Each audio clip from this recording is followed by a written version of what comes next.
video, we talked about the additive principle, but in this video, I want to take a look at the additive principle again using set notation.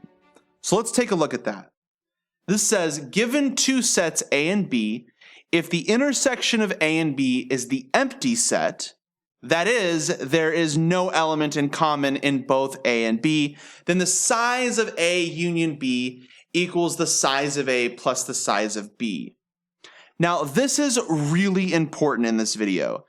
It's so crucial that the intersection of A and B is the empty set in order for this to be true.